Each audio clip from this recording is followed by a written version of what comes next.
కృష్ణా జిల్లా అవనిగడ్డ నియోజకవర్గంలో రాజకీయాలు వేడెక్కుతున్నాయి. అభివృద్ధి పూర్తిగా కుంటుపడిందని వైఎస్ఆర్సీపీ అవనిగడ్డ నియోజకవర్గ సమన్వయకర్త మాజీ ఎమ్మెల్యే సింహాద్రి రమేష్ ఆరోపించారు. స్థానిక ఎమ్మెల్యే తన ఇష్టారాజ్యంగా వ్యవహరిస్తున్నారని విమర్శించారు. అవనిగడ్డలో కులాలు మతాల మధ్య చిచ్చు పెట్టే విధంగా కూటమి నాయకులు ప్రవర్తిస్తున్నారని ఆయన మండిపడ్డారు. కుల మత వివాదాలు చోటు చేసుకుంటే దానికి ఎమ్మెల్యే మండలి బుద్ధప్రసాద్ బాధ్యత వహించాలన్నారు. ఏడుకొండల వెంకటేశ్వర స్వామివారి లడ్డూ ప్రసాదం అంశాన్ని కూడా కూటమి నాయకులు రాజకీయ ప్రయోజనాల కోసం ఉపయోగిస్తున్నారని ఆరోపించారు. లడ్డూ ప్రసాదంలో యానిమల్ ఫ్యాట్ లేదని నివేదిక వచ్చినప్పటికీ పదే పదే వివాదాస్పద వ్యాఖ్యలు చేసి భక్తుల మనోభావాలను దెబ్బతీస్తున్నారని తెలిపారు. కూటమి నాయకులు ద్వంద్వ రాజకీయాలు మానుకుని అభివృద్ధిపై దృష్టి సారించాలని సింహాద్రి రమేష్ సూచించారు. అంతకంటే ఇంకా టెస్ట్ చేసి చెప్పే సదుపాయాలు మా దగ్గర లేవుంటారు.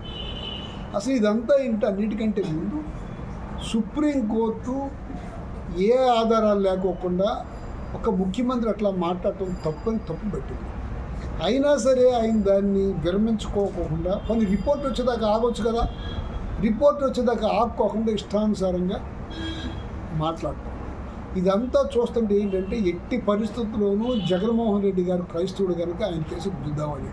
ఇంతకుముందు రాజశేఖర రెడ్డి గారిని కూడా ఎవరు తెలియదు. రాజశేఖర రెడ్డి గారు కూడా క్రైస్తవుని మొదలుపెట్టారు.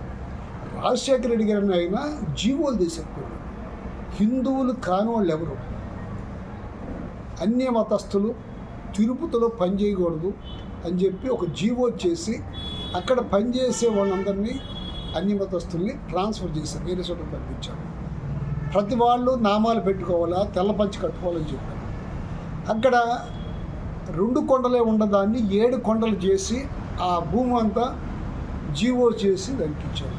ఇవన్నీ దాచిపెట్టి మంచి చేసినంత దాచిపెట్టి వాళ్ళు క్రైస్తవులు కనుక క్రైస్తవులు అంటే హిందువులు వ్యతిరేకమవుతారని వ్యతిరేకం చేయటం కోసం ఒక దుర్బుద్ధితో దురాలోచనతో ఇది చెప్పుకొచ్చారు.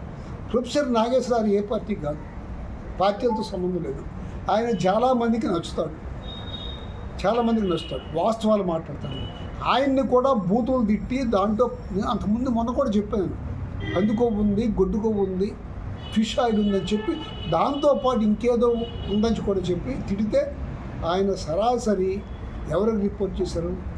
యువనాయకుడు, వాళ్ళు చెప్పుకునే యువనాయకుడు లోకేష్ గారికి ఫోన్ నెంబర్ పెట్టి నా మీదకి ఇట్ట వచ్చి దుర్భాషలాడారని చెప్పి మెసేజ్ పెట్టారు. ఆయన దాని మీద ఏమి రెస్పాండ్ కాదు. కానీ ఆయన టీం మాత్రం రెస్పాండ్ అయ్యి మళ్ళీ ఫోన్ చేసి నీ మీదకి ఎవరు రారు తిట్టలని చెప్పారు.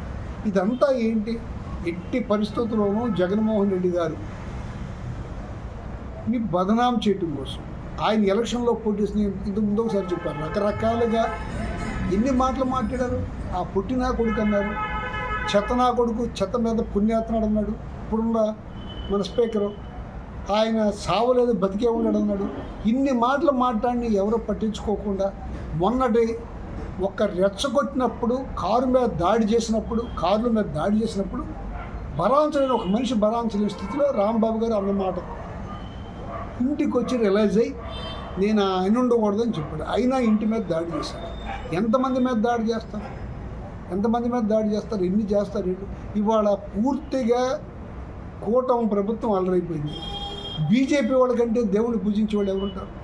బీజేపీ వాళ్ళు ఎవరన్నా దాంట్లో పంది కొవ్వు గొడ్డు కొవ్వు ఉందని చెప్పారా? బీజేపీ వాళ్ళు ఒక రిక్వెస్ట్ చేశారు చంద్రబాబు నాయుడు గారు, మీరు కూడా కల్పించుకోవాలి, దీని గురించి మాట్లాడాలన్నారు. ఏంటి దాంట్లో పంది కొవ్వు గొడ్డు కొవ్వు ఉందని చెప్పమని అడగటం.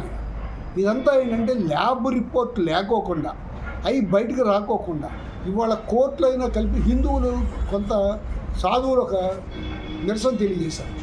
అది బయటకు వచ్చే వరకు అన్నా ఈ గందరగోళాన్ని ఆపమని చెప్పారు. దాన్ని ఆపండి, ఆ గందరగోళాన్ని బయటకు వచ్చే వరకు రిపోర్ట్ మొత్తం కంప్లీట్ బయటకు వచ్చే వరకు ఆపండి. ఆ రిపోర్ట్లో ఎక్కడా పంది కొవ్వు గొడ్డు కొవ్వు కలిసిందల్లా. ఇప్పుడు ఎడాల్ట్రేషన్ ఉందంటారు. మేము ఏమంటాం? ఈ రిపోర్ట్ని మేము ఒప్పుకుంటున్నప్పుడు దాన్ని కూడా మేము ఒప్పుకోవాల్సిందే కదా.